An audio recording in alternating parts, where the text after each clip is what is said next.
तो हेलो, मेरा नाम है अभिषेक और स्वागत करता हूं एक बार फिर आपके प्यारे चैनल JR कॉलेज में। ठीक है, जो कि स्पेशली डेडिकेटेड है हमारे कॉलेज के बच्चों के लिए।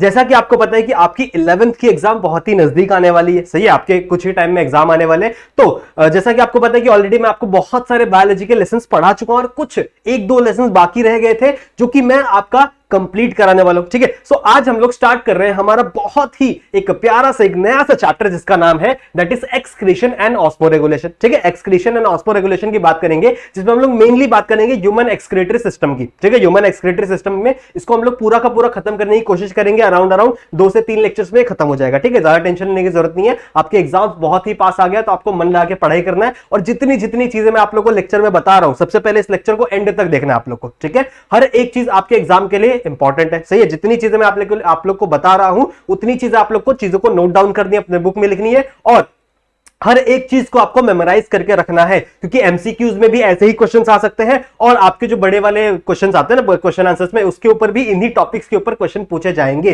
तो जरूर से ध्यान से हर एक चीज को पढ़ना। सही है, ठीक है। तो स्टार्ट करने से पहले आपको एक छोटी सी बात बताना चाहता हूं कि हमारा जो JR ट्यूटोरियल्स का एप्लीकेशन है, अगर आपने अभी तक डाउनलोड नहीं किया है तो उसे जरूर से जाके डाउनलोड कर लेना। एकदम फ्री ऑफ कॉस्ट एप्लीकेशन है, आपको हमारे प्ले स्टोर के ऊपर मिल जाएगी। बस आपको वहां पे टाइप करना है JR ट्यूटोरियल्स। ठीक है, एकदम फ्री ऑफ कॉस्ट एप्लीकेशन है, जरूर से डाउनलोड कर लेना, क्योंकि बहुत सारे नोट्स, बहुत सारे लाइव क्लासेस, लेक्चर्स उसके ऊपर भी होने वाले हैं। तो उसको डाउनलोड करके रख लो फटाफट से। ठीक है, और अगर आप मुझसे कनेक्ट होना चाहते हैं, अगर आप मुझसे कोई बातें करना चाहते हैं, मुझसे डाउट पूछना चाहते हैं, या फिर आपको मेरे लेक्चर्स पसंद आते हैं, तो आप मुझसे कांटेक्ट कर सकते हैं मेरे इंस्टाग्राम पे। ठीक है, ये मेरे इंस्टाग्राम का हैंडल है, आप वहां पे आके मुझसे कोई भी डाउट पूछ सकते हैं। आपको जो भी रिलेटेड है आप बायोलॉजी से, आप वो सारी चीजें मुझसे पूछ सकते हैं। साथ ही साथ अगर आपको मेरे लेक्चर्स पसंद आ रहे हैं तो वो भी आप मुझसे वहां पर आकर डिस्कस कर सकते हैं। क्लियर है, समझ में आ गया? तो चलो बिना किसी देरी के आज स्टार्ट करते हैं हमारा बहुत ही प्यारा सा लेसन जिसका नाम है that is excretion and osmoregulation. ठीक है, अब देखो, बचपन से आप लोग ने एक्सक्रीशन के बारे में थोड़ी थोड़ी चीजें पढ़ी होगी कि हमारे बॉडी से जो वेस्ट मटेरियल निकल रहा है उसको हम लोग एक्सक्रीशन बोलते हैं। ठीक है, शायद ऑस्मोरेगुलेशन आपके लिए एक नया वर्ड हो। ठीक है, इसको भी, इन सारे वर्ड्स को हम लोग धीरे धीरे करके इस लेसन के अंदर डिस्कस करने वाले हैं। ठीक है, चलेगा? तो स्टार्ट करते हैं हमारा ये लेसन। तो सबसे पहले हम लोग समझेंगे कि मेटाबॉलिज्म क्या होता है। बच्चों ध्यान से सुनो, बहुत ही इजी सा टॉपिक है, आप लोग को समझ में आ जाएगा, बस ध्यान से सुनना आप लोग को। ठीक है, सबसे पहले हम लोग को जानना है मेटाबॉलिज्म। ठीक है, और मेटाबॉलिक रिएक्शंस क्या होता है, इन सारी चीजों पर थोड़ा सा ध्यान दो। तो फॉर एग्जांपल देखो, हर एक चीज को हम लोग थोड़ा सा बेसिक से शुरू करेंगे, बेसिक से उसको हम लोग कॉम्प्लेक्स की तरफ लेके जाएंगे ताकि हर एक चीज आप लोग को समझ में आए। ठीक है, तो मैं एक यहां पे सेल बना रहा हूं, for example this is the cell. ये बहुत ही प्यारा सा एक छोटू सा क्या है, सेल है, जो बहुत ही खुश है। चलो कोई बात नहीं। अब देखो, हम लोग को पता है कि सेल्स के अंदर बहुत सारे टाइप्स के रिएक्शन चलते रहते हैं। ठीक है, हम सबको पता है, क्योंकि मैंने आप लोगों ने मेरे साथ पढ़ा था ना JR ट्यूटोरियल्स पे, मैंने आप लोगों को एक लेसन पढ़ाया था रेस्पिरेशन का। उसमें मैंने आप लोगों को पढ़ाया था कि जब ग्लूकोज एंटर करता है इस सेल के अंदर और ऑक्सीजन एंटर करती है इस सेल के अंदर, तो दोनों के साथ क्या होता है, एक रिएक्शन होता है जिसमें ATP का फॉर्मेशन होता है, हमारे बॉडी के अंदर एनर्जी बनती है। सही है, एनर्जी का फॉर्मेशन होता है हमारे बॉडी के अंदर। सही है, उसके साथ साथ कुछ वेस्ट मटेरियल भी निकलते। तो इनफैक्ट मैं क्या बोलना चाहता हूं कि हमारे सेल्स के अंदर या फिर हमारे बॉडी के अंदर बहुत सारे केमिकल रिएक्शंस चलते रहते हैं। क्या चलते रहते हैं? बहुत सारे केमिकल रिएक्शन। तो फॉर एग्जांपल कभी कभी ऐसा होता है कि किसी रिएक्शन में A + B, ठीक है, यहां पे मैं सिर्फ एक एग्जांपल ले रहा हूं, तो A + B मिलके क्या बना देंगे? C। आप लोग ने केमिस्ट्री में पढ़ा ही होगा। ठीक है, रिएक्टेंट होते हैं, प्रोडक्ट होते हैं, तो कुछ रिएक्टेंट मिलके क्या बना देते हैं? एक प्रोडक्ट बना देते हैं। या फिर कभी कभी ये A जो है ये टूट जाएगा। ठीक है, टूट जाएगा 2 पार्ट्स में, B और C में। ठीक है, ऐसे कुछ रिएक्शंस होते हैं। सही है, अब देखो, 2 प्रकार के रिएक्शंस मैंने आप लोगों को बताया। क्या बताया मैंने? कि कभी भी 2 टाइप के रिएक्शंस हो सकते हैं। एक ऐसा रिएक्शन जिसमें 2 चीजें जुड़कर एक नई चीज बनाएंगी, जैसे यहां पे मैंने लिखा A + B। ठीक है, A और B एक कोई चीज होंगे। ठीक है, कोई रिएक्टेंट होंगे, वो जुड़कर क्या बना रहे हैं? C बना रहे हैं। क्या बना रहे हैं? वो C बना रहे हैं। या फिर एक और टाइप का रिएक्शन क्या हो सकता है कि कोई एक चीज टूट कर, ठीक है, एक बड़ी सी चीज है वो टूट कर छोटे छोटे चीजों में कन्वर्ट हो जाएगी। ठीक है, जैसे मैंने अभी आप लोगों को एग्जांपल दिया ग्लूकोज का। सही है, मैंने अभी आप लोगों को कौन सा एग्जांपल दिया था? ग्लूकोज का, कि जब आपकी बॉडी के अंदर आपके सेल के पास उसको ग्लूकोज मिलता है। ये ग्लूकोज कहां से मिलता है? उसको डाइजेस्टिव सिस्टम से। चाहिए, इसको ग्लूकोज मिलेगा। ठीक है, और इसको क्या मिलेगा? ऑक्सीजन मिलेगा। क्या मिलेगा? ऑक्सीजन। ये ऑक्सीजन कहां से मिलता है? रेस्पिरेटरी सिस्टम से। ठीक है, तो जब भी आपके सेल को ग्लूकोज मिलेगा और उसके साथ साथ क्या मिलेगा? ऑक्सीजन मिलेगा, तो वो कन्वर्ट कर देता है इस ग्लूकोज का ब्रेक डाउन कर देता है। पढ़ा है ना हम लोग ने में? ठीक है, तो इस ग्लूकोज का क्या कर देता है? वो ब्रेक डाउन कर देगा छोटे छोटे पार्ट्स में और क्या बना देगा? ATP बनाएगा। ठीक है, जो कि हमारे बॉडी की एनर्जी है। साथ ही साथ H2O यानी वाटर फॉर्म करता है और CO2, ठीक है, यानी कार्बन डाइऑक्साइड फॉर्म करता है। सही है। अब ये क्या है, हमारे लिए वेस्ट गैस है, कोई मतलब है क्या इसका, तो हम लोग इसको क्या कर देते हैं, वापस रिलीज कर देते हैं। समझ में आ रही बात। तो यहां पे क्या हो रहा है, ये इस टाइप की रिएक्शन है जो मैंने आप लोगों को दिखाई ना अभी, मतलब A टूट के B और C बना है, मतलब आपका जो ग्लूकोज है वो ब्रेक डाउन हुआ, ग्लूकोज का ब्रेक डाउन हुआ और वो क्या फॉर्म कर रहा है, मल्टीपल चीजें फॉर्म कर रहा है। सही बात है, ये मैंने अभी आप लोगों को बताया। ऐसे ही एक और टाइप का रिएक्शन हो सकता है, जैसे कोई चीज जुड़कर एक चीज बना रही है, जैसे प्रोटीन सिंथेसिस हम लोग ने पढ़ा है ना। प्रोटीन सिंथेसिस में क्या होता है, अलग अलग न्यूक्लियोटाइड्स आते आते जुड़ते रहते और एक लंबा सा प्रोटीन बना देते हैं। सही है, एक लंबा सा क्या बना देते हैं, प्रोटीन। बहुत सारे अमाइनो एसिड्स, माफ करना, बहुत सारे अमाइनो एसिड्स जुड़ते जुड़ते क्या बना देते हैं, एक लंबा सा प्रोटीन बना देता है। तो ये भी एक टाइप की रिएक्शन हुई। सही है, ये भी एक टाइप की रिएक्शन हुई जिसमें क्या हो रहा है कि बहुत सारी चीजें, बहुत सारे कंपोनेंट जुड़ के एक बड़ा सा मैक्रोमोलिक्यूल बना रहे हैं। सही है, समझ में आई बात। तो दो प्रकार के रिएक्शंस आपके बॉडी के अंदर हो सकती है। अब ध्यान से सुनो, हमारे बॉडी के अंदर, हमारे सेल्स में जितनी भी रिएक्शंस हो रही हैं, ठीक है, जितनी भी रिएक्शंस हो रही है, हम सारे रिएक्शंस को कहते हैं मेटाबॉलिक रिएक्शन। ठीक है, क्या बोला मैंने, ध्यान से सुनेंगे। मैंने क्या बोला कि हमारे बॉडी के अंदर जितनी भी रिएक्शंस हो रही हैं, उन सारे रिएक्शंस को हम लोग क्या कहते हैं, मेटाबॉलिक रिएक्शन। अब देखो, मेटाबॉलिक रिएक्शन दो प्रकार की हो सकती हैं, या तो एनाबॉलिक या तो कैटाबॉलिक। ठीक है, कैटाबॉलिक का मतलब होता है काटना, मतलब टूट जाना, मतलब एक चीज कभी ब्रेक होकर अलग अलग चीज बनाएगी, उसे हम लोग कहेंगे catabolic. For example this reaction is a catabolic reaction, जिसमें क्या हो रहा है, आपका ग्लूकोज मॉलिक्यूल टूटकर वाटर बन रहा है, एटीपी का फॉर्मेशन हो रहा है और CO2 का फॉर्मेशन हो रहा है। सही है, तो ये हो गई कैटाबॉलिक रिएक्शन। और एक और होती है एनाबॉलिक रिएक्शन। एनाबॉलिक रिएक्शन मतलब क्या, जुड़ जाना, जैसे मैंने अभी आप लोगों को प्रोटीन सिंथेसिस का एग्जांपल दिया। तो दो प्रकार की मेटाबॉलिक रिएक्शंस होती है, एक कैटाबॉलिक रिएक्शन और एक होती है एनाबॉलिक रिएक्शन। क्लियर है, समझ में आ गया, इतना समझ में आ गया। सो मेटाबॉलिक रिएक्शन, आपके बॉडी के अंदर जितनी भी रिएक्शंस हो रही है सबको हम लोग क्या कहेंगे, मेटाबॉलिक रिएक्शन। और अगर मैं इन सारी मेटाबॉलिक रिएक्शन को एक कर दूं, ठीक है, अगर मैं सारी मेटाबॉलिक रिएक्शंस को एक कंसीडर करूं तो इस चीज को हम लोग क्या कहेंगे, मतलब सारी मेटाबॉलिक रिएक्शंस को एक साथ हम लोग कहते हैं मेटाबॉलिज्म। समझ में आया, मेटाबॉलिज्म। तो मेटाबॉलिज्म का मतलब क्या हो गया, अगर मैं ऐसा लिख सकता हूं, मेटाबॉलिज्म मतलब क्या, it is a composition. Composition मतलब क्या, पूरा। ठीक है, जितना भी आपके बॉडी के अंदर रिएक्शंस हो रहे हैं वो सबका composition of all metabolic reaction.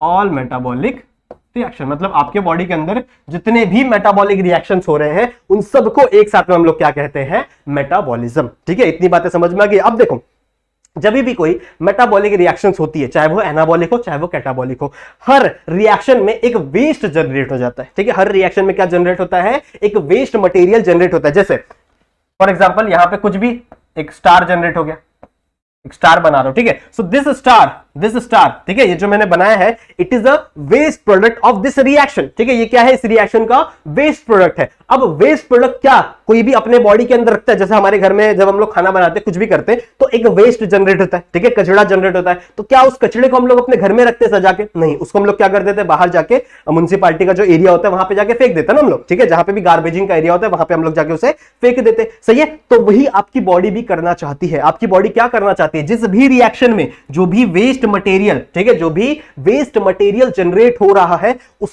उसको रिमूव करना पड़ेगा। ठीक है, उस चीज को क्या करना पड़ेगा, रिमूव करना पड़ेगा। और इसी प्रोसेस को हम लोग क्या कहते हैं, दैट इज एक्सक्रीशन। ठीक है, और जो वेस्ट जनरेट हो रहा है, जैसे अगर मैं इस रिएक्शन की बात करूं तो यहां पे क्या था, ग्लूकोज ऑक्सीजन से साथ रिएक्ट कर क्या बना रहा है, एटीपी बना रहा है। एटीपी बहुत इंपॉर्टेंट है हमारे बॉडी के लिए क्योंकि ये एनर्जी सोर्स है ना। सही है, H2O भी इंपॉर्टेंट है, ठीक है, वाटर भी इंपॉर्टेंट है। तो वाटर क्या हो जाएगा, रीएब्सॉर्ब हो जाएगा इस रिएक्शन के बाद। लेकिन ये जो CO2 है, ठीक है, बताओ मेरे को जरा सोचो, क्या ये CO2 हमारे बॉडी के लिए जरूरी है? क्या ये CO2 मेरे बॉडी के लिए जरूरी है? बिल्कुल भी नहीं। तो ये CO2 क्या हो जाएगा, ये जो CO2 ये हमारे बॉडी के लिए वेस्ट है। ठीक है, तो इसको निकालना बहुत ही ज्यादा जरूरी है। ठीक है, इसको हमारे बॉडी से निकालना बहुत ही ज्यादा जरूरी है। ठीक है, तो जितने भी मेटाबॉलिक रिएक्शन से जो वेस्ट जनरेट होता है, उस वेस्ट को हम लोग क्या कहते हैं, metabolic waste. What we call waste material as a metabolic waste. Clear है, समझ में आ गया what is mean by metabolic waste? Clear है, यहां तक समझ में आ गया? ठीक है, यहां तक समझ में आ गया। मेटाबॉलिक वेस्ट मतलब क्या कि मेटाबॉलिक रिएक्शंस से चलने वाला जो भी वेस्ट प्रोडक्ट बन रहा है, जो भी बाय प्रोडक्ट बन रहा है, अगर मैं केमिस्ट्री लैंग्वेज में बात करूं तो उसको हम लोग क्या कहेंगे? That is metabolic waste. अब आपके बॉडी में कितने प्रकार के मेटाबॉलिक वेस्ट हो सकते हैं, ध्यान से सुनो। एक आपका CO2 भी मेटाबॉलिक वेस्ट हो सकता है, ठीक है, लेकिन हम लोग CO2 को यहां पे नहीं पढ़ेंगे क्योंकि वो हम लोग ऑलरेडी रेस्पिरेटरी सिस्टम में पढ़ते ही है, सही है। तो CO2 भी हमारा मेटाबॉलिक वेस्ट हो सकता है। पहले मैं इस रिएक्शन को मिटा देता हूं, कुछ चीजें मैं लिख देता हूं यहां पे। क्या है, देखो, अगर मैं मेटाबॉलिक वेस्ट की बात करूं हमारे बॉडी के अंदर तो CO2 is a type of metabolic waste, ठीक है। फिर there are some nitrogenous waste, nitrogenous waste, ठीक है, मतलब ऐसा वेस्ट जिसके अंदर नाइट्रोजन प्रेजेंट होगा, ठीक है, उसे हम लोग क्या कहेंगे? Nitrogenous waste. और एक टाइप का वेस्ट होता है जिसे हम लोग क्रिएटिनिन कहते हैं।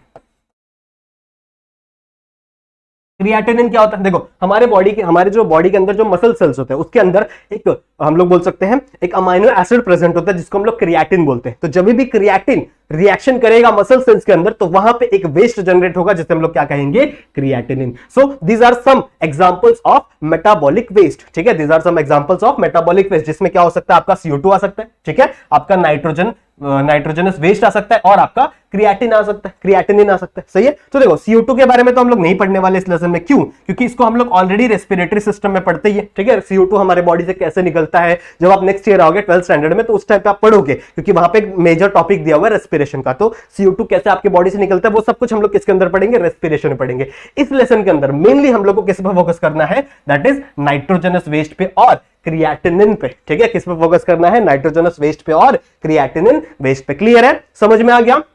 इतनी बातें क्लियर हो गई।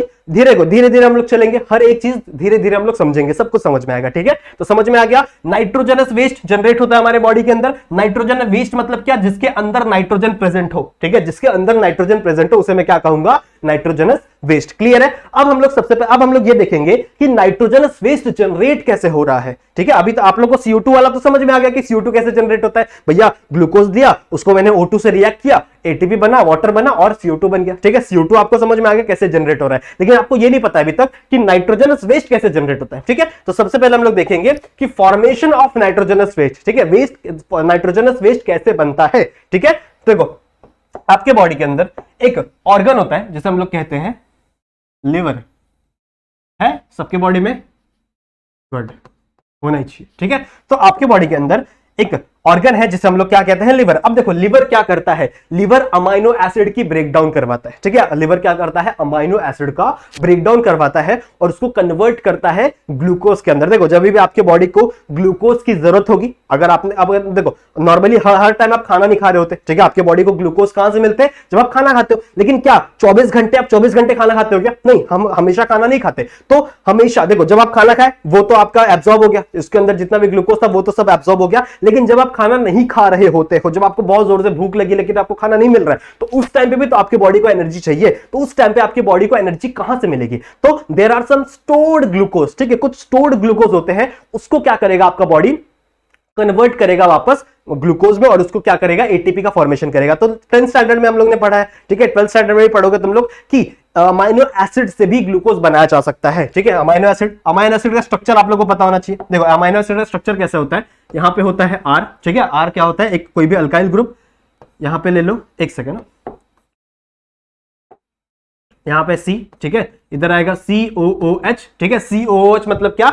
COH is a carboxylic acid group, ठीक है। COH क्या होता है? कार्बोक्सिलिक एसिड ग्रुप होता है। यहां पे क्या होता है? That is NH2 amino group, ठीक है, NH2 अमीनो ग्रुप। और यहां पे क्या लगा हुआ रहता है? H, ठीक है, और यहां पे लगा दो R।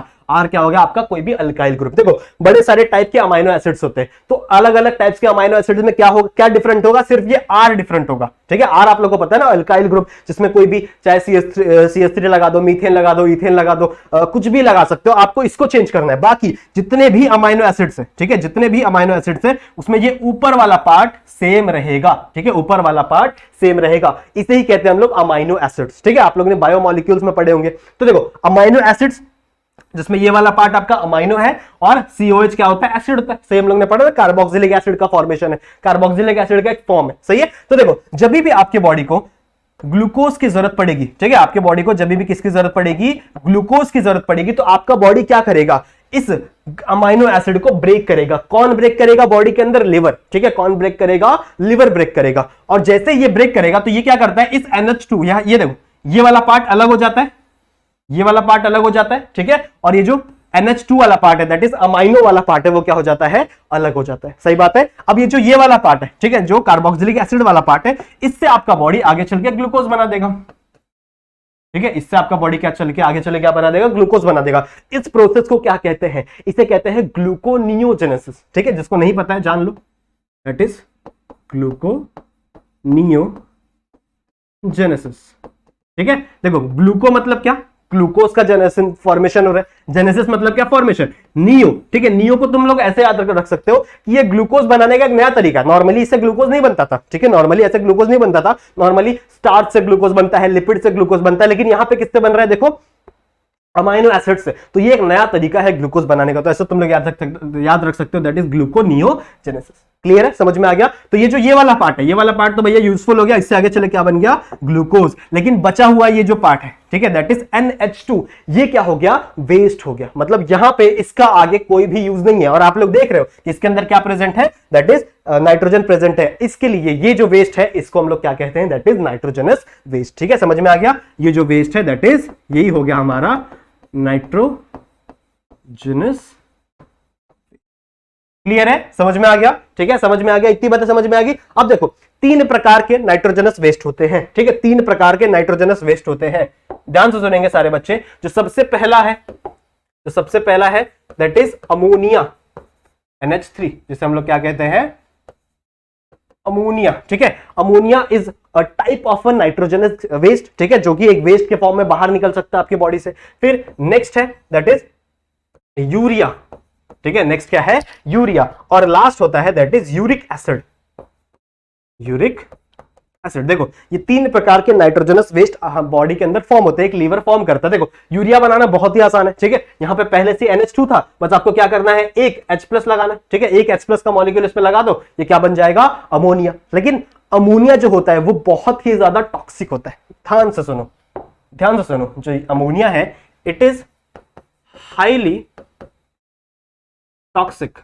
ठीक है, अमोनिया इज हाईली टॉक्सिक। साथ ही साथ इसको बहुत ही ज्यादा अमाउंट ऑफ वाटर चाहिए बाहर आने के लिए। देखो, ये नॉर्मली ऐसे ब्लड के अंदर नहीं घूम सकता। अगर ये इतना ज्यादा टॉक्सिक है तो ये ब्लड के अंदर नहीं घूम सकता। इसकी जो कॉन्सेंट्रेशन है उसे हम लोग को क्या करना पड़ेगा? रिड्यूस करना पड़ेगा। अब देखो, किसी भी चीज की कॉन्सेंट्रेशन को अगर आपको रिड्यूस करना है तो क्या करना है? उसको वाटर डालना। जैसे फॉर एग्जाम्पल कि आपके पास फॉर एग्जांपल 1 ml एसिड पड़ा है। ठीक है, अब उस एसिड को आपको क्या करना है? डाइल्यूट करना है। ठीक है, उसका कॉन्सेंट्रेशन क्या करना है? कम करना है। तो आप क्या करो, उस 1 ml एसिड के अंदर क्या डाल दो? आप 4 ml 5 ml वाटर डाल दो, तो उसकी कॉन्सेंट्रेशन क्या हो जाएगी? धीरे धीरे कम हो जाएगी। वैसे ही अगर आपको अमोनिया को आपके बॉडी से बाहर निकालना, आप देखो, अमोनिया इज हाईली टॉक्सिक। इसका मतलब क्या है कि इसको डाइल्यूट करने के लिए ज्यादा अमाउंट ऑफ वाटर लगेगा। सही है, इसको डाइल्यूट करने के लिए ज्यादा अमाउंट ऑफ वाटर लगेगा। मतलब आपकी बॉडी के, अगर आपका बॉडी अमोनिया रिलीज करेगा, ठीक है, ammonia as a nitrogenous waste release करेगा, तो आपकी बॉडी को बहुत ज्यादा अमाउंट ऑफ वाटर भी रिलीज करना पड़ेगा। जनरली अमोनिया रिलीज करने वाले जो ऑर्गेनिजम्स होते हैं वो 10 to 15 litres of urine secrete करते हैं। ठीक है, 10 to 15 litres of urine secrete करते हैं। इतना यूरिन हम ह्यूमंस तो सिक्रीट नहीं करते। ठीक है, ऐसे इतना यूरिन, जो इतना वाटर है, वो कौन सिक्रीट कर सकता है? कौन फायदे में रहेगा भैया? जिसके पास ज्यादा वाटर हो, जो जनरली मरीन्स में रहता हो, मरीन वाटर में रहता हो, या फिर हम लोग बोल सकते हैं जो फ्रेश वाटर में रहता हो, जो पानी के अंदर रहता हो, वही अफोर्ड कर सकता है इतना ज्यादा पानी वेस्ट करना। समझ में आ रही बात? तो हम लोग कभी भी अमोनिया को as a nitrogenous waste secrete नहीं करेंगे। क्यों? क्योंकि बच्चों ये बहुत ही ज्यादा टॉक्सिक है। और ठीक है, ये बहुत ही ज्यादा टॉक्सिक है and it required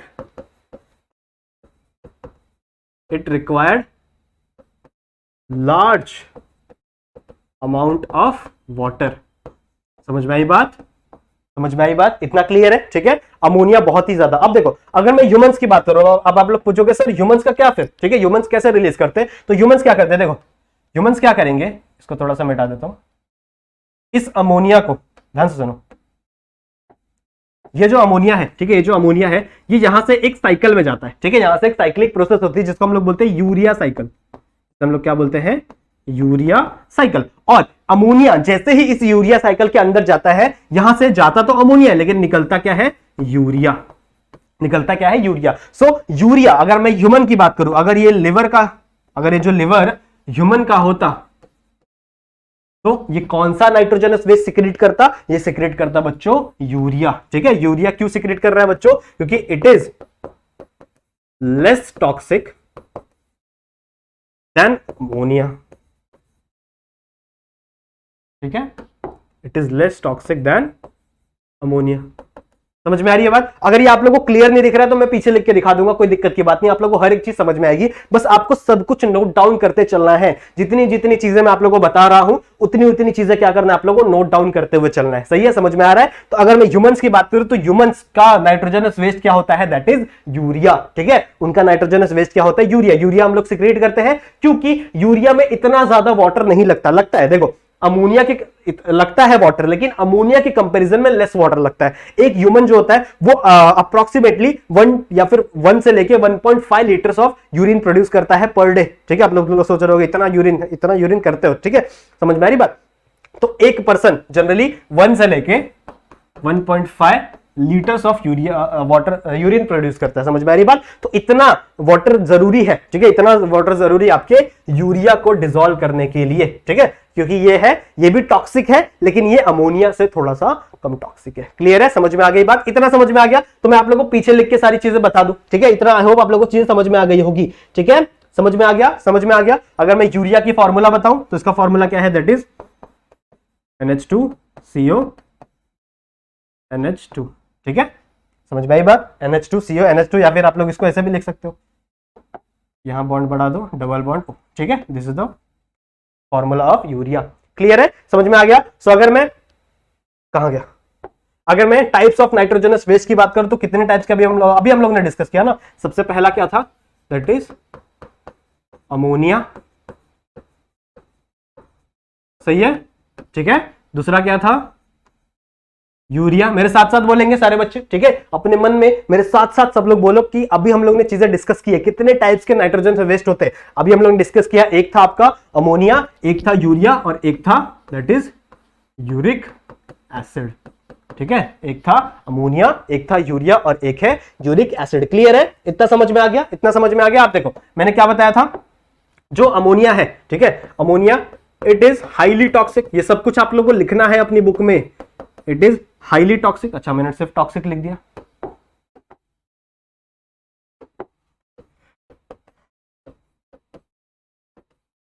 it is highly toxic. ठीक है, it requires very large amount of water. ठीक है, ये बहुत ही ज्यादा इसको अमाउंट ऑफ वाटर चाहिए, बहुत ही ज्यादा वाटर चाहिए इसको डिसॉल्व करने के लिए। क्यों? क्योंकि ये बहुत ही ज्यादा टॉक्सिक है। मैंने अभी आप लोगों को बताया ना, डाइल्यूट। देखो जिसकी जितनी ज्यादा कॉन्सेंट्रेशन होगी उतना ही ज्यादा वाटर लगेगा उसको डाइल्यूट करने के लिए। सिंपल सी केमिस्ट्री। सही है? सही है? इतनी बातें क्लियर है? अच्छा, जो भी ऑर्गेनिजम्स, ठीक है, जो भी ऑर्गेनिजम्स एज अ अमोनिया अपना एक्सक्रीटरी जो नाइट्रोजनस वेस्ट है उसको एक्सक्रीट करते होंगे, वो जनरली उनके पास बहुत ज्यादा वाटर होगा। सही है? तो वो जनरली कौन से ऑर्गेनिजम्स होंगे? जो पानी के अंदर रहते होंगे। For example fishes. ठीक है, फिशेस एक ऐसे ऑर्गेनिजम्स है जो जनरली क्या रिलीज करते हैं? अमोनिया रिलीज करते हैं। तो जो भी ऑर्गेनिज्म, ठीक है, जो भी ऑर्गेनिज्म अमोनिया रिलीज करते हैं एज देयर एक्सक्रीटरी प्रोडक्ट, ध्यान से सुनो, जो भी ऑर्गेनिज्म अमोनिया रिलीज करते हैं एज देयर एक्सक्रीटरी प्रोडक्ट, उसको हम लोग कहते हैं अमोनोटेलिक ऑर्गेनिज्म। क्या कहेंगे उन ऑर्गेनिजम्स को हम लोग? That is ammonotelic organism. और अगर इसका एग्जांपल पूछा जाए तो क्या दोगे आप लोग? That is fish. समझा? ठीक है, इसका एग्जांपल क्या हो जाएगा? फिश। और नेक्स्ट अगर हम लोग बात करें इस प्रोसेस को, इस फिनोमिना को हम लोग क्या बोलते हैं? अमोनिया रिलीज करने वाले फिनोमिना को हम लोग क्या बोलते हैं? दैट इज अमोनो, क्या बोलेंगे जल्दी बताओ? ठीक है, अमोनोटेलिज्म। समझ में आ रहा है? अमोनोटेलिज्म।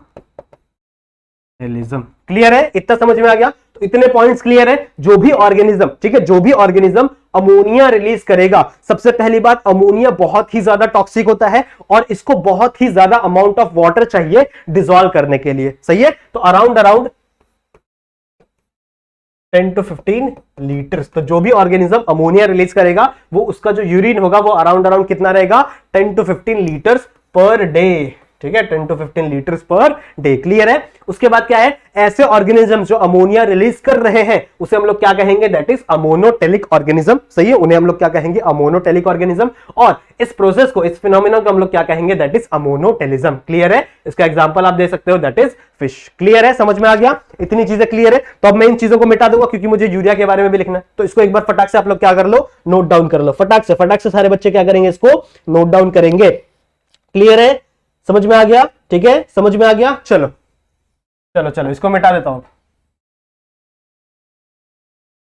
चलो नेक्स्ट हम लोग बात करेंगे यूरिया के बारे में। ठीक है, कुछ ऐसे ऑर्गेनिजम्स हैं जो यूरिया रिलीज करते हैं। ठीक है, कुछ ऐसे ऑर्गेनिज्म। सबसे पहली बात हम लोग क्या लिखेंगे इसमें कि इट इज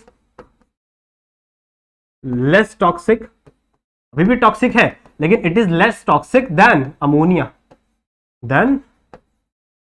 अमोनिया, ठीक है, ये थोड़े कम टॉक्सिक होते हैं अमोनिया से। ठीक है, अभी भी टॉक्सिक है लेकिन अमोनिया से थोड़ा कम टॉक्सिक है।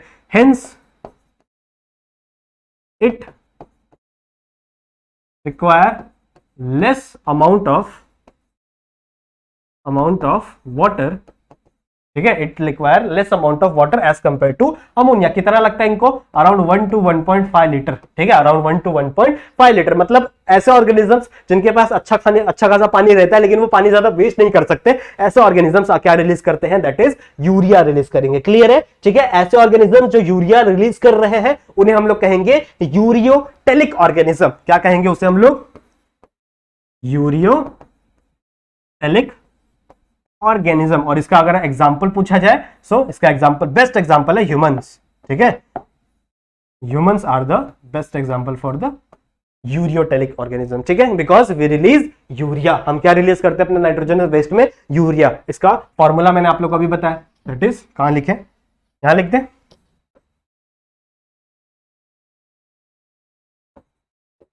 क्लियर है? क्लियर है? इतना समझ में आ गया? ठीक है, और इस प्रोसेस को हम लोग क्या कहेंगे, दैट इज यूरियोटेलिज्म। सही है,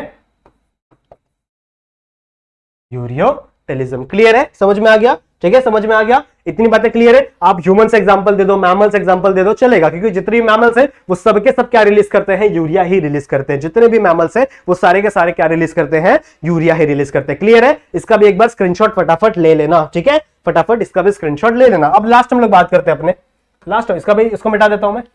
लास्ट हम लोग बात कर रहे हैं, दैट इज यूरिक एसिड। ठीक है, ऐसे ऑर्गेनिज्म जो क्या रिलीज कर रहे हैं, uric acid. So it is least toxic, सबसे कम टॉक्सिक है ये। ठीक है, it is least toxic, hence it required very less amount of water, very less amount of water. Clear है? ठीक है, समझ में आ गया? कौन से देखो, ऐसे ऑर्गेनिजम्स जिनके पास पानी है ही नहीं, जिनको पानी जल्दी मिलता ही नहीं है, ऐसे ऑर्गेनिजम्स क्या रिलीज करेंगे, यूरिक एसिड रिलीज करेंगे। ठीक है, देखो सर, एनर्जी लगती है, इन चीजों को कन्वर्ट करने में एनर्जी लगती है। सबसे पहले क्या बनता है आपके बॉडी के अंदर, सबसे पहले क्या रहता है, NH2। ठीक है, NH2 में क्या रिलीज कर दो, 1H+ रिलीज ऐड करा दो तो क्या बन जाएगा, अमोनिया। अब इसमें भी आप और एनर्जी डालो तो क्या बन जाएगा, यूरिया। और एनर्जी डालो तो क्या बन जाएगा, यूरिक एसिड। तो बहुत सारे ऑर्गेनिजम्स कहते हैं कि भैया हम तो अपना पानी वेस्ट नहीं कर सकते, चाहे हम लोग कितनी भी एनर्जी लगा दे, तो वो एनर्जी यूज करके उसको इस ऐसे फॉर्म में कन्वर्ट करते हैं जहां से उनका जो वाटर का ये है, ठीक है, वाटर रिलीज हो रहा है, वो ज्यादा उनको करना ना पड़े। समझ में आ रही बात? ठीक है, उनको वाटर ज्यादा रिलीज करना ना पड़े, ऐसे फॉर्म में वो लोग कन्वर्ट कर लेते हैं अपने नाइट्रोजनस वेस्ट को। क्लियर है? समझ में आ गया? इतना समझ में आ गया? ऐसे ऑर्गेनिजम्स, ध्यान से सुनो, ऐसे ऑर्गेनिजम्स जो यूरिक एसिड रिलीज करेंगे, ठीक है, ऐसे ऑर्गेनिज्म जो यूरिक एसिड रिलीज करेंगे उसे हम लोग क्या कहेंगे, दैट इज यूरिकोटेलिक, एक सेकेंड, यूरिकोटेलिक ऑर्गेनिज्म। ठीक है, यूरिकोटेलिक ऑर्गेनिज्म। अगर इसका एग्जांपल पूछा जाए तो इसका बेस्ट एग्जांपल है बर्ड। क्या आप लोग ने बर्ड का ये देखा है? ठीक है, बहुत ही व्हाइटिश कलर का होता है, देखा होगा, कभी कभी आपके सर पे गिर गया होगा। ठीक है, व्हाइट कलर का होता है, देखा रहेगा। तो वो जो व्हाइट कलर का एक पेस्ट फॉर्म में रहता है, देखा है, एक पेस्ट फॉर्म में रहता है। मतलब ये कभी भी वो जो व्हाइट कलर है ना, वो व्हाइट कलर क्या है, वही इसका नाइट्रोजन वेस्ट है, वही यूरिक एसिड है। तो ये एकदम पेस्ट फॉर्म में अपना जो एक्सक्रीशन है वो करते हैं ताकि इनको ज्यादा वाटर रिलीज करने की जरूरत ना पड़े। समझ में आ रही बात? समझ में आ रही बात? तो ये हो गए यूरिकोटेलिक ऑर्गेनिज्म, और इसको हम लोग क्या कहेंगे, ऐसे ऑर्गेनिज्म को, इस फिनोमेना को हम लोग क्या कहेंगे, that is uricotelism.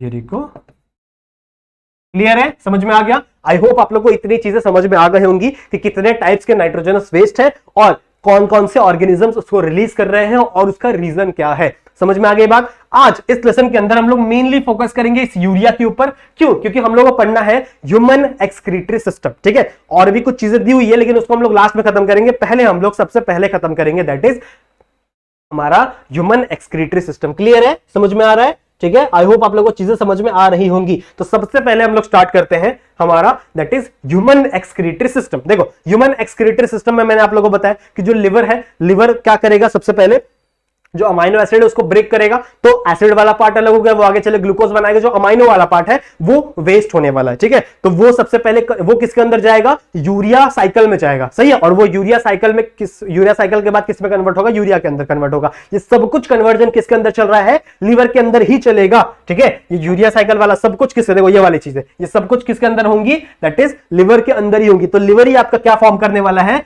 Urea form करने वाला है, ठीक है। यूरिया कौन फॉर्म करेगा, लिवर ही फॉर्म करेगा। अब इस लिवर से यहां से चीजें निकलेंगी और वो जाएंगी किडनी की तरफ, ठीक है। वो सीधा देखो डायरेक्टली वो ब्लड में मिक्स हो जाती है, फिर ब्लड में मिक्स होने के बाद हो जाती है किडनी के पास। फिर किडनी क्या करता है, उसका फिल्ट्रेशन करेगा, ठीक है। किडनी क्या करेगा, उसका फिल्ट्रेशन करने के बाद, उसको फिल्टर करने के बाद वहां से यूरिया एक्सट्रैक्ट करेगा, थोड़ा सा वाटर एक्सट्रैक्ट करेगा और उस वाटर के साथ उस यूरिया को क्या करेगा, वहां से यूरिन का फॉर्मेशन कर देगा जो एक्सक्रीट हो जाएगा हमारे बॉडी से। सही है, समझ में आ रही है बात। तो एक्सक्रीशन का मतलब समझ में आ गया, इस वर्ड का मतलब समझ में आ गया। जो हम लोग ने लेसन का नाम है दैट इज एक्सक्रीशन। एक्सक्रीशन का मतलब क्या होता है, that is release of metabolic waste. आपके बॉडी से जो मेटाबॉलिक वेस्ट है उसको रिलीज करने के काम को हम लोग क्या बोलते हैं, दैट इज एक्सक्रीशन। समझ में आई बात। अच्छा, ऑस्मो रेगुलेशन क्या होता है, इसके बाद इस पे हम लोग बाद में आएंगे। अभी इतना समझ में आ गया, अभी इतना समझ में आ गया, ठीक है। सो जितनी चीजें मैंने अभी आप लोगों को बोली उसको थोड़ा सा नोट डाउन कर लो। मैं थोड़ा सा पानी पी लेता हूं। समझ में आई बात, समझ में आई बात।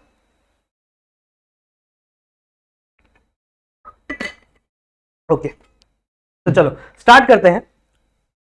बहुत ही प्यारा सा topic that is human excretory system. देखो ह्यूमन एक्सक्रीटरी सिस्टम को समझाने से पहले मुझे आपको कुछ चीजें बताना जरूरी है। जैसे हेपैटिक, कुछ वर्ड्स आप लोगों को पता होना चाहिए। जैसे हेपैटिक मतलब क्या होता है, ठीक है। हेपैटिक का मतलब क्या होता है, और कुछ बातें हैं जैसे दैट इज रीनल मतलब क्या होता है,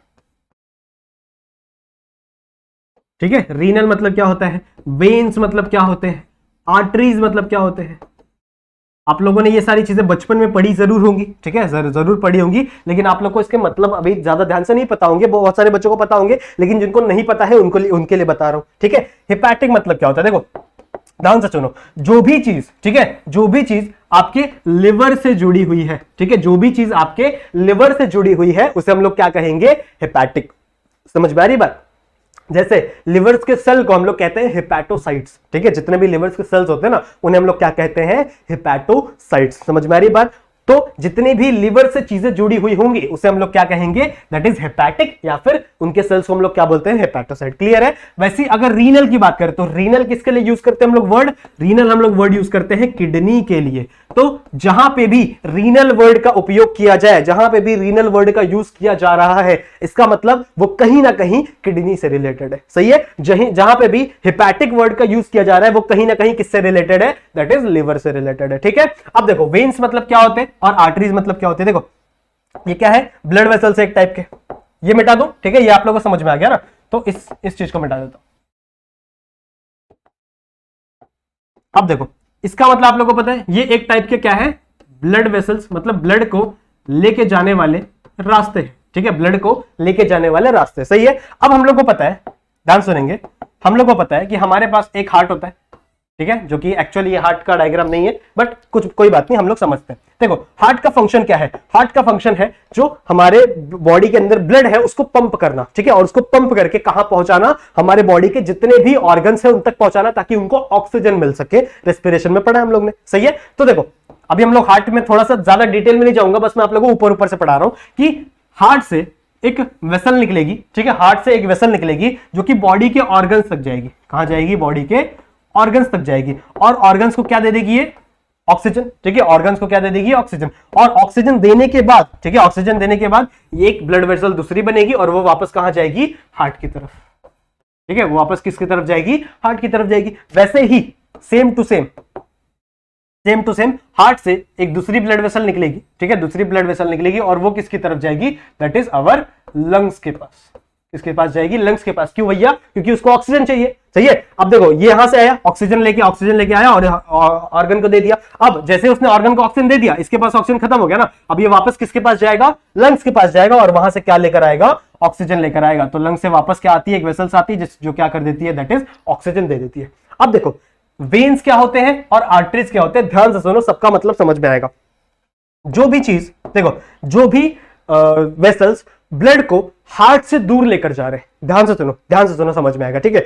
जो भी ब्लड वेसल्स ब्लड को हार्ट से दूर लेकर जा रहे हैं तो वो अवे जा रहे हैं, ठीक है। अवे मतलब क्या? दूर जाना। सही है। तो जो भी ब्लड वेसल्स हार्ट से, ठीक है, हार्ट से जो ब्लड को दूर लेकर जा रहे हैं, मतलब अवे लेकर जा रहे हैं, उन्हें हम आर्टरीज कहेंगे, ठीक है। ये सिर्फ याद करने का तरीका है, ऐसा कुछ नहीं है, ठीक है। ये सिर्फ याद करने का तरीका है, मतलब हार्ट से दूर जा रहे हैं तो आर्टरी, ठीक है। और हमेशा याद रखना, आर्टरीज हमेशा ऑक्सीजनेटेड ब्लड कैरी करेंगे, ऑक्सीजनेटेड ब्लड कैरी करेंगे। देखो कॉमन सेंस की बात है कि ये अब हार्ट से दूर जा रहे हैं तो इनको ऑक्सीजन की जरूरत नहीं है, इनके पास ऑक्सीजन है, तभी ये हार्ट से दूर जा रहे हैं। क्यों दूर जा रही है? जितने भी बाकी ऑर्गन से उनको ऑक्सीजन पहुंचाने के लिए। सही है। और जो ऑक्सीजन को हार्ट की तरफ लेकर आ रहा है तो वापस हार्ट की तरफ जो जा रहा है, ठीक है, वी से वापस और वी से वेन, ठीक है, समझ में आ रही बात? तो ये देखो, ये वापस जा रहा है हार्ट की तरफ, ये वापस जा रहा है हार्ट की तरफ, तो ये क्या हो गया? वेन हो गया। और ये क्या हो गया? आर्टरीज। क्लियर है? समझ में आ गया? आर्टरी समझ में आ गया, वेन समझ में आ गया। क्लियर है? जब हम लोग इसकी बात करते हैं, लंग्स की बात करते हैं, तो थोड़ा सा कंसेप्ट उल्टा हो जाता है। अगर जो भी चीज हार्ट से दूर जा रही है, ठीक है, जो भी चीज हार्ट से दूर जा रही है, इसको हम लोग क्या कहेंगे? Pulmonary vein. समझ में आ रही है बात? Pulmonary vein. यहां पे पल्मोनरी वर्ड आ जाता है, उल्टा कर दो बस, कोई बात नहीं। और ये क्या हो जाएगा? Pulmonary artery. समझ में आई बात? ठीक है। तो इतना सिंपल सा याद रख लो कि जो भी ऑक्सीजनेटेड ब्लड को कैरी करेगा वो आर्टरी, जो भी डीऑक्सीजनेटेड ब्लड को कैरी करेगा वो वेन। सही है। तो ये दूर जा रहा है हार्ट से, मतलब अवे जा रहा है, ऑर्गन के पास जा रहा है, तो ये क्या है? आर्टरीज है, ठीक है। ये वापस हार्ट की तरफ आ रहा है, वापस आ रहा है, सही है, तो ये क्या है? वेन है, ठीक है। वेन और वी से वेन, वी से वापस, ऐसे याद कर लो, ठीक है। ए से आर्टरीज, ए से अवे, मतलब दूर जाना। समझ में आ गई बात? इतना याद कर रख लो, क्योंकि बहुत सारी चीजें अभी इसके अंदर आर्टरीज आने वाली, वेन्स आने वाली, बहुत सारी चीजें आएगी तो कंफ्यूज हो जाओगे आप लोग। सही है। तो इतनी चीजें आप लोग ध्यान से पढ़ लेना। क्लियर है?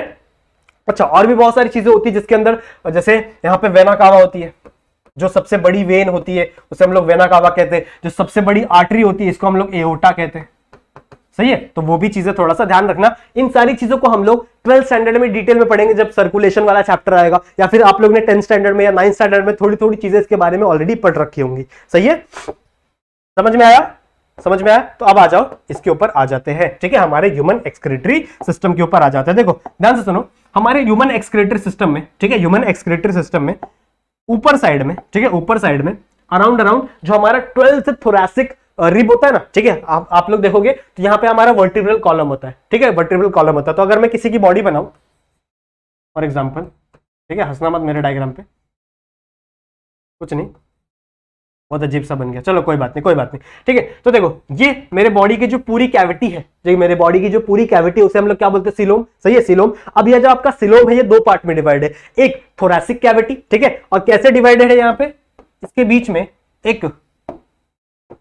इसके बीच में एक यहाँ पे डायफ्राम प्रेजेंट होता है, एक मस्कुलर लेयर प्रेजेंट होती है, जिसको हम लोग क्या बोलते हैं? डायफ्राम। अब ये जो डायफ्राम है ये इस सीलोम को दो पार्ट्स में डिवाइड कर रही है। जो ऊपर वाला पार्ट है इसको हम लोग कहते हैं थोरैसिक कैविटी, और जो नीचे वाला पार्ट है इसको हम लोग बोलते हैं एब्डोमिनल कैविटी। सही है। तो थोरैसिक कैविटी, ठीक है, इस थोरैसिक कैविटी के पीछे से जो वर्टिब्रल कॉलम गया है उसके 12th नंबर पे, कौन से नंबर पे? 12th number of vertebral column पे क्या सिचुएटेड होता है? हमारा excretory organ, that is kidney. क्या सिक्रेट होता है? हमारे एक्सक्रीटरी ऑर्गन यानी किडनी। तो किडनी कुछ साइड में, ठीक है, साइड में दो किडनी सिचुएटेड होती है, कुछ इस शेप की। समझ में आ रही है बात? समझ में आ रही है बात? ठीक है। ये थोड़ा सा अजीब बन गया,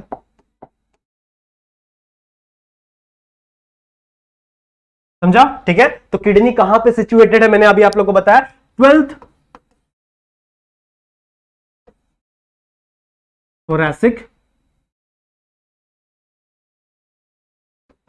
कैविटी के वर्टिब्रल कॉलम पे। ठीक है, 12th थोरैसिक कैविटी के वर्टिब्रल कॉलम पे क्या सिचुएटेड है, दैट इज आपकी किडनी सिचुएटेड है। क्लियर है? अब इस किडनी के ऊपर ध्यान सुनो, इस किडनी के ऊपर यहां पे हमारा प्यारा सा ऑर्गन है जिसे हम लोग क्या कह रहे हैं, लिवर। ठीक है, जिसे हम लोग क्या बोल रहे हैं, लिवर। क्लियर है? समझ में आ रही है बात? इतनी चीज समझ में आ गई। ठीक है, लिवर समझ में आ गया। आप देखो मैंने आप लोग क्या बताया था कि जितने भी नाइट्रोजनस वेस्ट है, ठीक है, जितने भी नाइट्रोजन वेस्ट है वो कहां बनते हैं, लिवर के अंदर बनते हैं। So it is a human liver.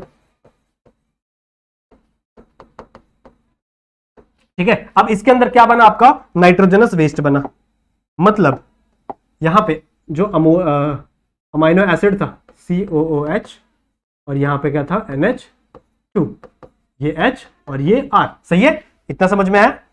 थोड़ा सा खिंचपिच हो गया, ये R है, दिख रहा है? चलो बहुत अच्छी बात है। तो ये क्या हो जाएगा, इतने पार्ट में डिवाइड हो जाएगा, ये इधर टूट जाएगा, ये इधर टूट जाएगा। सही है? ये जो आपका एसिड वाला पार्ट है ये आगे चल के ग्लूकोज बना लेगा, ये आगे चले क्या बना लेगा, ग्लूकोज बन जाएगा। सही है? अब ये बचा आपका जो NH2 वाला पार्ट है, दैट इज NH2 वाला पार्ट है, ये किसके अंदर जाएगा, यूरिया साइकिल के अंदर जाता है। सही है? मैंने अभी आप लोगों को बताया था ना, यूरिया साइकिल के अंदर जाने के बाद वो किस में कन्वर्ट हो जाता है, यूरिया में कन्वर्ट हो जाता है। क्लियर है? वो किस में कन्वर्ट हो जाएगा, यूरिया में। तो यहां में लिख दूं, ये किसके अंदर आ गया, यूरिया के अंदर कन्वर्ट हो गया। ठीक है, ये किस में कन्वर्ट हो गया, यूरिया में कन्वर्ट हो गया। क्लियर है? अब देखो यहां से एक वेन आई है। ठीक है, यहां से एक वेन निकलेगी। वेन मतलब क्या है, जो वापस किसके पास जा रही है, हार्ट के पास। ठीक है, for example this is the heart. तो यहां से एक वेन निकली। वेन अभी मैंने आप लोगों को बताया कि जो क्या करती है, डीऑक्सीजनेटेड ब्लड लेकर कहां जाती है, हार्ट के पास। ठीक है, डीऑक्सीजनेटेड ब्लड लेकर कहां जा रही है, हार्ट के पास। तो यहां से एक वेन निकल रही है, ध्यान सुनो, यहां से एक वेन निकल रही है जो जिसके अंदर क्या प्रेजेंट है, बहुत सारा यूरिया प्रेजेंट है। ठीक है, जिस वेन के अंदर क्या प्रेजेंट है, बहुत सारा यूरिया प्रेजेंट है। समझ में आ रही है बात? इस वेन को हम लोग क्या कहेंगे, इस वेन को हम लोग कहेंगे हेपेटिक वेन। सिंपल, मैंने आप लोगों को बताया ना कि जो भी चीज लंग्स से रिलेटेड है उसे हम लोग क्या नाम, सॉरी लंग्स नहीं, लिवर से रिलेटेड उसे हम लोग क्या नाम देंगे, दैट इज हेपेटिक। तो ये हो जाएगी हेपेटिक वेन। क्लियर है? समझ में आ गया? ये हेपेटिक वेन यहां से निकल रही है। सही है? हेपेटिक वेन यहां से निकल रही है। आप देखो, अगर मैं कहूं कि पूरे बॉडी के अंदर, ठीक है, पूरे बॉडी के अंदर यही एक ऐसी वेन है जिसके अंदर सबसे ज्यादा कंसंट्रेशन है यूरिया का, तो क्या मैं गलत होऊंगा? बिल्कुल भी नहीं। सही बात है ना? देखो यहां से यूरिया बना, सबसे ताजा ताजा यूरिया यहां पे बना है ना, तो ये यूरिया यहां से बाहर निकल रहा है, मतलब इस ट्यूब के अंदर सबसे ज्यादा कंसंट्रेशन है किसकी, यूरिया की। ठीक है, सबसे ज्यादा कंसंट्रेशन किसकी है, यूरिया की। सो क्या मैं ऐसा लिख सकता हूं कि हेपेटिक वेन्स, यहां पे लिख सकता हूं it consist of largest amount of, या फिर हाईएस्ट अमाउंट ऑफ, हाईएस्ट भी लिख सकते हो उसकी जगह आप लोग। ठीक है, हाईएस्ट अमाउंट ऑफ यूरिया। ठीक है, इसके ऊपर क्वेश्चंस बन सकते हैं, ऐसे ऐसे क्वेश्चंस एग्जाम में पूछे जा सकते हैं कि कौन सी वेन के अंदर सबसे ज्यादा अमाउंट ऑफ यूरिया प्रेजेंट होगा, तो कौन सी वेन होगी वो, that is hepatic when. Clear है? हेपेटिक वेन समझ में आ गया? अब देखो ध्यान से देखो। ठीक है, अब यहां से आएगा आपका वेना कावा। वेना कावा सबसे बड़ी ट्यूब जो किसके अंदर चली जाएगी, दैट इज हार्ट के अंदर चली जाएगी। ठीक है, अब ये हार्ट से फिर ये जाएगा लंग्स की तरफ, लंग्स से ऑक्सीजनेट होगा और फिर किसकी तरफ आ जाएगा, ये फिर किसकी तरफ आ जाएगा, ये आपके हार्ट की तरफ आ जाएगा। सही है? समझ में आया? अब यहां से निकलेगा दैट इज एओर्टा। एओर्टा सबसे बड़ा आर्टरी है, यहां से एओर्टा निकला, सबसे एओर्टा क्या है, सबसे बड़ा आर्टरी है आपके हार्ट का। सही है? अब ये एओर्टा आगे चल के, ध्यान से सुनेंगे, अब ये एओर्टा आगे चल के आया यहां पे और ये चला जाता है इस किडनी के अंदर। क्यों भैया, किडनी पत्थर से बनी है क्या? नहीं, उसके अंदर उसको भी ऑक्सीजन की जरूरत है। सही है? उसके अंदर भी सेल्स प्रेजेंट है ना, तो उसको भी ऑक्सीजन की जरूरत होगी। ठीक है, उसको भी ऑक्सीजन की जरूरत होगी। सही बात है ना? तो इसको भी ऑक्सीजनेटेड ब्लड चाहिए। तो फॉर एग्जांपल यहां से आपकी किडनी आई, ध्यान सुनेंगे, यहां से आपकी किडनी आई तो इस एओर्टा से, सॉरी अब ये यहां से दो आर्टरी निकलेगी, एक आर्टरी यहां चली गई और एक आर्टरी यहां चली गई। ठीक है, एक आर्टरी इस तरफ चली गई, एक आर्टरी उस तरफ चली गई। अब जो आर्टरीज आपके किडनी के अंदर आ रहे हैं, ठीक है, जो आर्टरीज आपके किडनी के अंदर आ रहे हैं उसे हम लोग क्या कहेंगे, इस आर्टरी को हम लोग क्या कहेंगे, इसे हम लोग क्या कहेंगे, that is renal artery. Clear है? मैंने आप लोगों को बताया था ना, किडनी से रिलेटेड जो भी चीजें होंगी उसे हम लोग क्या देंगे, that is renal artery. Clear है? रीनल आर्टरी समझ में आ गया, सही है। अब देखो ये ब्लड इसके अंदर घुसा। अब इस ब्लड के दो फंक्शन होते हैं, ध्यान से सुनना, बहुत इंपॉर्टेंट है। इस ब्लड के दो फंक्शन होते हैं। एक फंक्शन ये है कि भैया इस किडनी के अंदर जितने भी सेल्स प्रेजेंट है, इस किडनी के अंदर जितने भी सेल्स प्रेजेंट है, उन सारे सेल्स को क्या देना? ऑक्सीजन देना। ठीक है, उन सारे सेल्स को क्या देना? ऑक्सीजन देना। ये सबसे पहला फंक्शन है। उसके बाद इसके अंदर, ठीक है, इसके अंदर जितना भी यूरिया प्रेजेंट होगा, इसके अंदर ये जो यूरिया है ना, घूम घाम के पूरे अंदर से घूम घाम के इस लिवर से यहां से घूम घाम के जितना भी यूरिया आया है वो सब कुछ किसके अंदर चला जाएगा? इस किडनी के अंदर चला जाएगा। और ये किडनी क्या करेगी? इस यूरिया को फिल्टर कर लेगी, ठीक है, फिल्ट्रेशन करेगी और यूरिया अलग कर लेगी और आपका ब्लड को अलग प्यूरिफाई कर देगी। समझ में आ रही बात? तो यहां से एक वेन निकलेगी, सही है, आर्टरीज आई, सबको ऑक्सीजन दे दी, आर्टरीज का काम है आना। अब यहां से ब्लड वापस जाएगा ना, तो यहां से क्या आएगी? आर्टरीज निकलेगी। ध्यान सुनेंगे सारे बच्चे। यहां से फॉर एग्जांपल आर्टरीज आई, तो ये ब्लू कलर वाली आर्टरी निकली, यहां से भी आर्टरी निकली, ठीक है, और ये आर्टरीज आगे चल के ज्वाइन हो गई और ये फिर किसके अंदर चली गई? दैट इज इस वेना कावा के अंदर ज्वाइन हो गई। अब देखो ध्यान से सुनेंगे, ये जो वेन निकली, सॉरी वेन आर्टरी नहीं, ये जो वेन निकली है, वेन का काम होता है ना डीऑक्सीजनेटेड ब्लड को लेकर हार्ट की तरफ जाना, वापस जाना, सही है। तो ये जो वेन है, इस वेन को हम लोग क्या कहेंगे? ध्यान सुनो, इस वेन को हम लोग क्या कहेंगे? इस वेन को हम लोग कहेंगे दैट इज रीनल वेन। क्यों रीनल? अभी मैंने आप लोगों को बताया कि जो भी चीज किडनी से रिलेटेड है उसे हम लोग क्या नाम देंगे? रीनल वेन नाम देंगे, ठीक है, रीनल नाम देंगे। और ये वेन है क्योंकि ये वापस लेकर जा रही है, सही है। और क्या मैं ऐसा कह सकता हूं कि देखो अभी ताजा ताजा फिल्ट्रेशन हुआ है, ठीक है, जो आपकी किडनी है उसने क्या कर दिया है? पूरा का पूरा फिल्ट्रेशन कर दिया है, जितना भी यूरिया प्रेजेंट था ब्लड के अंदर उसको फिल्टर करके यहां पे जमा कर लिया, सही है। तो अब ये जो वेन है इसके अंदर सबसे कम अमाउंट ऑफ, ठीक है, इस वेन के अंदर सबसे कम अमाउंट ऑफ क्या है? यूरिया प्रेजेंट है। So least amount of urea, least amount of urea present in it, लिख सकता हूं क्या मैं ऐसा? सही है, क्योंकि अभी अभी ताजा यहां पे क्या हुआ है? किडनी के अंदर फिल्ट्रेशन हुआ है, ठीक है। तो ये क्या कर लेंगे? फटाफट फिल्टर कर लेंगे और फिल्टर करने के बाद जो भी प्यूरिफाइड ब्लड है उसको क्या कर देंगे? इस रीनल वेन के अंदर छोड़ देंगे। इसका मतलब इस रीनल वेन के अंदर सबसे कम अमाउंट ऑफ यूरिया प्रेजेंट होगा। समझ में आई बात? तो किसके अंदर सबसे ज्यादा है, किसके अंदर सबसे कम है? ये वर्ड, ये लाइनें हमेशा याद रखना क्योंकि ये बहुत इंपॉर्टेंट है, ठीक है, ये बहुत ही ज्यादा इंपॉर्टेंट है। आपके एग्जाम में पूछी जा सकती है, आपके एग्जाम में ये सारी चीजें कभी कभी पूछी जा सकती है। क्लियर है? समझ में आ गया? और अच्छा एक और बात, ये जो रीनल आर्टरीज है, रीनल वेन्स है, हेपेटिक वेन्स है, इसे कभी भी आप एक्सक्रीटरी सिस्टम का पार्ट मत बताना क्योंकि ये सर्कुलेटरी सिस्टम का पार्ट है, सही है। ये एक्सक्रीटरी सिस्टम का पार्ट नहीं होता बच्चों, ये किसका पार्ट होता है? सर्कुलेटरी सिस्टम का, क्योंकि आपके जितने भी ब्लड वेसल्स है वो सब कुछ किसके अंदर आते हैं? सर्कुलेटरी सिस्टम के अंदर आते हैं। क्लियर है? समझ में आ गया? अब देखो इसने यूरिया को प्यूरिफाई कर लिया, ठीक है, यूरिया मतलब अलग कर लिया, उसका यूरिन बना दिया। तो अब ये क्या स्टोर करके रखेगा? क्या एकदम बचा के रखेगा? नहीं, मैं स्टोर करके रखता हूं, जाने नहीं दूंगा इसको, जाने नहीं दूंगा, ऐसा नहीं होता ना, इसको रिलीज करना पड़ेगा, सही है। तो यहां से एक पतली सी ट्यूब निकलती है, इसी पोजीशन से, यहां से इसको दूसरे कलर से बनाते हैं। कौन से कलर से बना है? ग्रीन से बनाते, चलो ग्रीन नहीं उसका ना, हाँ चलो ग्रीन से बनाते। तो यहां से एक पतली सी ऐसी ट्यूब निकलती है, एक ऐसी पतली सी ट्यूब निकलती है, इस वाले किडनी से भी और इस वाले किडनी से भी, जो क्या करेगी? यूरिन को लेकर आएगी, ठीक है, जो किसको लेकर आती है? यूरिन को लेकर आती है। इस ट्यूब को हम लोग कहते हैं दैट इज यूरेटर, ठीक है, इसको हम लोग क्या कहते हैं? यूरेटर। क्लियर है? क्लियर है? कहां लिखे इसको हम लोग? यहां लिख देते हैं, इसको हम लोग क्या कहते हैं? यूरेटर। समझ में आ गया? तो ये एक यूरेटर है और ये एक यूरेटर है, सही है, ये वाला एक यूरेटर है और ये वाला एक यूरेटर है। क्लियर है? अब देखो किडनी का जो फिल्ट्रेशन है, ठीक है, किडनी जो फिल्ट्रेशन कर रही है वो हमेशा करती रहती है, 24 घंटा करती रहती है। लेकिन ऐसा होता है क्या कि हर 24 घंटे आप वॉशरूम में बैठे रहते हो, ठीक है, 24 घंटे आप सुसु करते रहते हो? नहीं करते ना, आप कुछ टाइम तक इस सुसु को, इस यूरिन को स्टोर करना पड़ेगा आपके बॉडी के अंदर। तो इसको स्टोर करने के लिए यहां पे एक पाउच लाइक ऑर्गन प्रेजेंट होता है, ठीक है, ध्यान सुनेंगे, यहां पे एक पाउच लाइक ऑर्गन प्रेजेंट होता है, इसको हम लोग कहते हैं यूरिनरी ब्लैडर, ठीक है, इसको हम लोग क्या बोलते हैं? यूरिनरी ब्लैडर, जिसके अंदर आपका जो यूरिन है वो क्या होगा? स्टोर होगा। तो इसे हम लोग क्या कहेंगे? That is urinary bladder.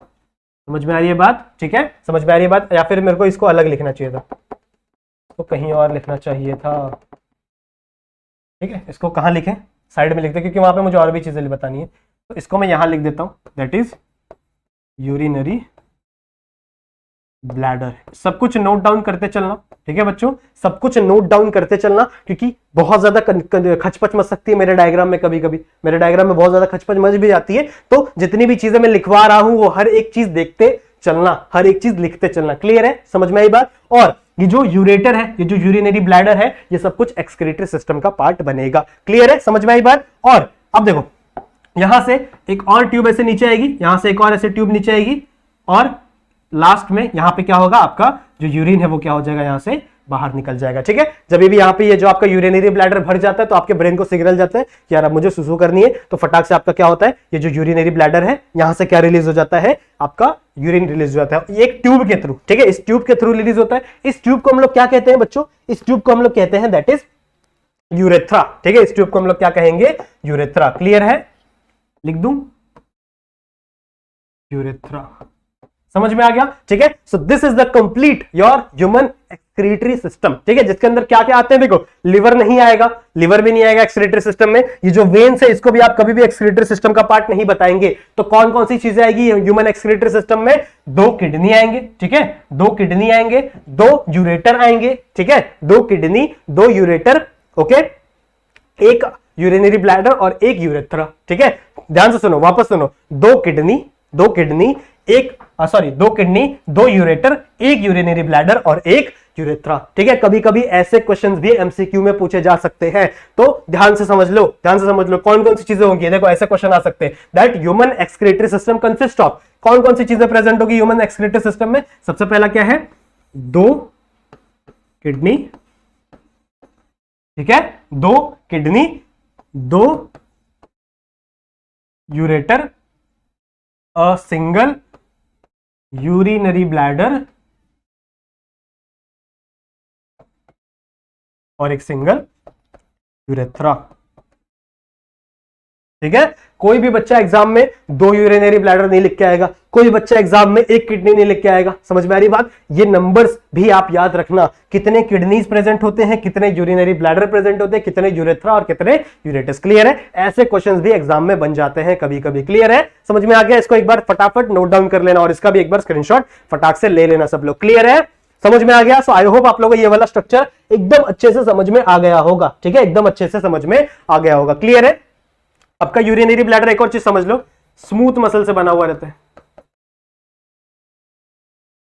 Basically हमारे बॉडी के अंदर 3 टाइप की मसल्स होती है ना, एक स्मूथ मसल, एक स्केलेटन मसल और एक कार्डियक मसल। तो कार्डियक मसल जनरली हमारे हार्ट के अंदर ही मिलती है। ठीक है, स्मूथ मसल वो मसल जिसको हम लोग अपने विल से नहीं ये कर सकते, मूवमेंट नहीं कर सकते। सही है, तो हमारा यूरिनरी ब्लैडर को हम लोग, ऐसा होता है क्या कि आज मैं अपना यूरिनरी ब्लैडर एकदम कॉन्ट्रैक्ट करवा दूंगा, ऐसा तुम लोग सोच सकते हो क्या? नहीं कर सकते, क्योंकि वो किससे बना हुआ है, स्मूथ मसल से बना हुआ है। ऐसे मसल जिसको आप लोग क्या कर सकते हो, खुद से अपने विल से कंट्रोल कर सकते हो, उसे हम लोग स्केलेटन मसल्स कहते हैं। जैसे यहाँ पे जो मसल्स होती हैं, ठीक है, आप अपने विल के अकॉर्डिंग इसको मूव कर पा रहे हो।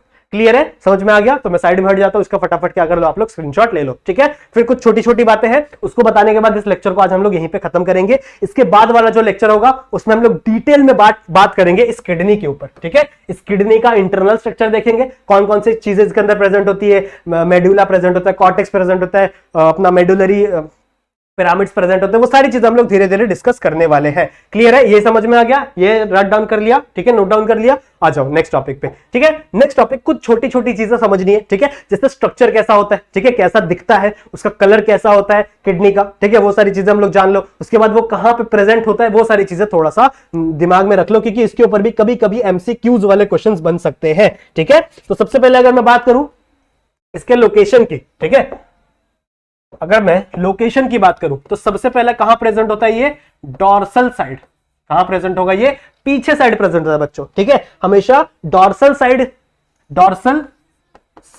और किसके dorsal, dorsal side of abdomen, इसके साइड, ठीक है, dorsal side of abdominal cavity या फिर एब्डोमिनल कैविटी कह सकते हो। मैंने आप लोगों को बताया ना 2 प्रकार की कैविटी होती है आपके बॉडी के अंदर।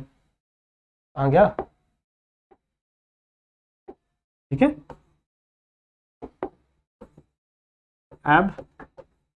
Abdominal cavity. ठीक है, लोकेशन समझ में आ गया, कहां पे प्रेजेंट होता है ये, that is dorsal side of abdominal cavity, अगर मैं इसके स्ट्रक्चर की बात करूं तो ये बीन शेप का होता है। बीन देखा है, राजमा, ठीक है, राजमा चावल आप लोग खाते रहोगे, राजमा का दाना देखा होगा ना, तो कुछ उसी शेप का रहता है ये। So it is a bean shape structure, बचपन में आप लोगों ने पढ़ा होगा, ठीक है। ये इसका कलर है रेडिश ब्राउन का, रेडिश ब्राउन जैसा दिखता है ये, ठीक है, रेडिश ब्राउन ही है ना, हाँ,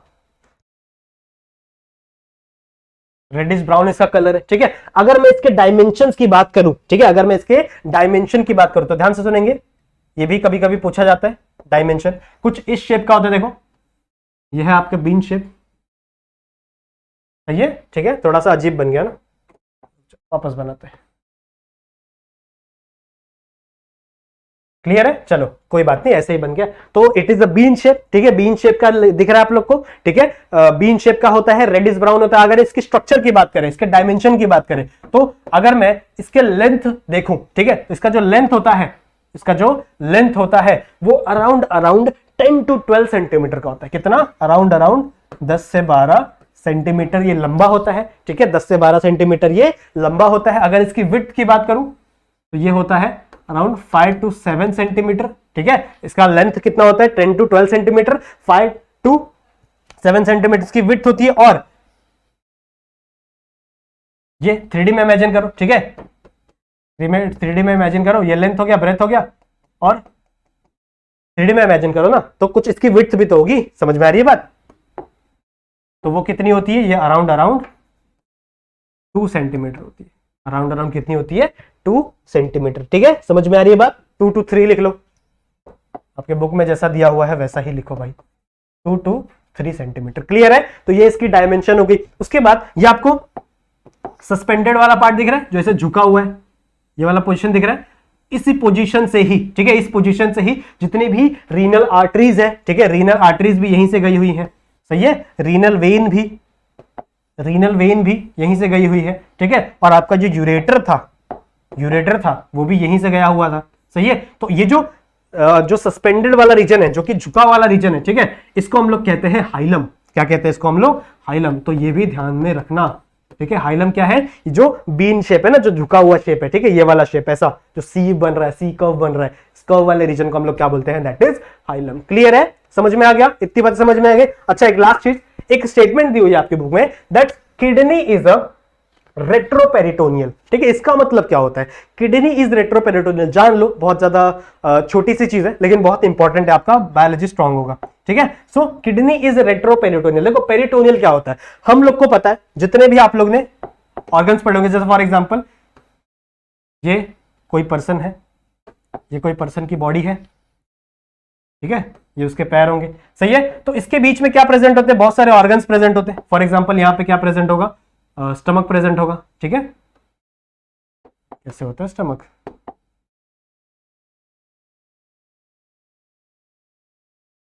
ऐसे कुछ स्टमक प्रेजेंट होगा, ठीक है। अभी इमेजिन कर लो, रुको, अच्छे ही बनाते, जब बना रहे तो अच्छे ही बनाते, ठीक है, ठीक है, ऐसा कुछ स्टमक प्रेजेंट होगा। स्टमक के नीचे क्या होगा? यहाँ पे स्मॉल इंटेस्टाइन, लार्ज इंटेस्टाइन, वैसे ये इतनी नीचे नहीं होती, बट इमेजिन कर लो, ठीक है। तो आप हमारे बॉडी के अंदर जितने भी ये है सिलोम है, जो भी सिलोम वाला पार्ट है और जो भी अपना ऑर्गन वाला पार्ट है, इन सबके ऊपर एक कवरिंग प्रेजेंट होती है बच्चों, ठीक है। इन सबके ऊपर क्या प्रेजेंट होती है? एक कवरिंग प्रेजेंट होती है। तो इस मेम्ब्रेन के इनसाइड यहां पे एक कवरिंग प्रेजेंट होती है, ठीक है, यहां पे एक कवरिंग प्रेजेंट होती है। ये कवरिंग किससे बनी हुई होती है? ये कवरिंग बनी हुई होती है बच्चों इससे, अपना मेसोडर्म से बनी हुई। तो जब हम लोग छोटे होते हैं ना, अपना एम्ब्रियो के फॉर्म में होता है, तो उस टाइम पे हमारे बॉडी के अंदर मेसोडर्म फॉर्म होता है, उस मेसोडर्म से कवरिंग फॉर्म होती है। तो आपकी बॉडी के इंटरनली भी यहाँ पे कवरिंग बनेगी, ठीक है, और ये जो ऑर्गन्स है उनके ऊपर भी ऐसे कवरिंग्स फॉर्म होती है। समझ में आ रही है बात? इस कवरिंग को पेरिटोनियल कहते हैं, ठीक है, इस कवरिंग को हम लोग क्या बोलते हैं? पेरिटोनियल। तो एक इस साइड पेरिटोनियल है और एक बाहर साइड पेरिटोनियल है। समझ में आ रही बात? एक इस साइड पेरिटोनियल और एक बाहर साइड पेरिटोनियल है। समझ में आ रही है बात? ठीक है। अब देखो पेरिटोनियल दो प्रकार की होगी। जो ये वाली पेरिटोनियल, इसको हम लोग कहते हैं पेराइटल पेरिटोनियल। क्या कहेंगे? पेराइटल पेरिटोनियल, सही है। और ये जो अंदर जो विसीरल ऑर्गन्स के ऊपर लगे हुए हैं उसको हम लोग क्या कहेंगे? That is visceral peritoneal. Visceral organs पता है ना, जिसको हम लोग हिला नहीं सकते, विसीरल पेरिटोनियल। क्लियर है? ठीक है। अब रेट्रोपेरिटोनियल मतलब क्या होता है? देखो ध्यान से सुनो, इसको मैं एक रफ कर रहा हूं। अगर आपकी किडनी यहां पे प्रेजेंट है, ठीक है, अगर आपकी यहां पे क्या प्रेजेंट है कि वैसे स्टमक के बाजू में प्रेजेंट नहीं होती, जस्ट इमेजिन, ठीक है, अगर आपकी किडनी प्रेजेंट है तो जब आपकी पेरिटोनियल वाली मेम्ब्रेन जाएगी ना, ठीक है, जब आपकी पेरिटोनियल वाली मेम्ब्रेन जाएगी तो ये इस किडनी कैसे ऊपर से जाती है, समझ में आ रही है बात, ये किडनी कैसे ऊपर से जाती है, समझ में आ रही है बात, ठीक है, ओके, दोनों मिट गए।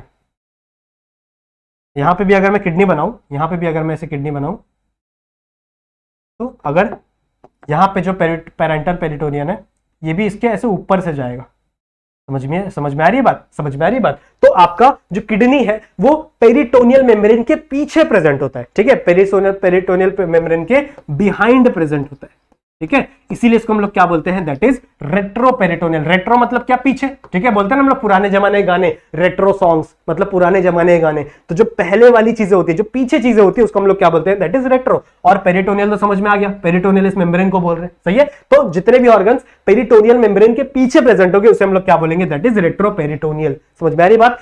पेनक्रियास के भी कुछ पार्ट रेट्रोपेरिटोनियल होते हैं, सही है, सिर्फ किडनी नहीं होता। क्लियर है, यहां तक समझ में आ गया। सो आई होप आपको इतनी चीजें समझ में आ गई होंगी, ठीक है। ऑलमोस्ट 1 घंटे का लेक्चर बन गया है। तो इसका जो अगला वाला टॉपिक है that is internal structure of our kidney, इसको हम लोग किसी नेक्स्ट लेक्चर में डिस्कस करेंगे। आई होप आप लोगों को इतनी चीजें समझ में आ गई होंगी, ठीक है। तो अगर आपको इतनी चीजें समझ में आई है तो वीडियो को लाइक जरूर से कर देना सारे बच्चे, ठीक है, सारे बच्चे वीडियो को लाइक जरूर से करेंगे अपने सारे दोस्तों तक। अभी हमारा चैनल थोड़ा सा ये है ना, नया है, तो इसको आप जितने भी दोस्त हैं सब तक आप क्या करेंगे, फैला देंगे और सबको बताओ कि देखो कितने अच्छे से हम लोग बायोलॉजी सीख सकते हैं और हर एक नॉलेज को हम लोग गैदर कर सकते हैं। क्लियर है, समझ में आ गया। हमारे जेआर ट्यूटोरियल्स के एप्लीकेशन को डाउनलोड करना बिल्कुल भी मत भूलना और मुझे इंस्टाग्राम पे जरूर से आके फॉलो कर लेना और कोई भी डाउट हो तो आप वहां पे आके मुझसे पूछ सकते हैं। क्लियर है, ठीक है। सो मिलते हैं लेक्चर नंबर 2 में, नेक्स्ट लेक्चर में। तब तक के लिए कीप स्टडीइंग।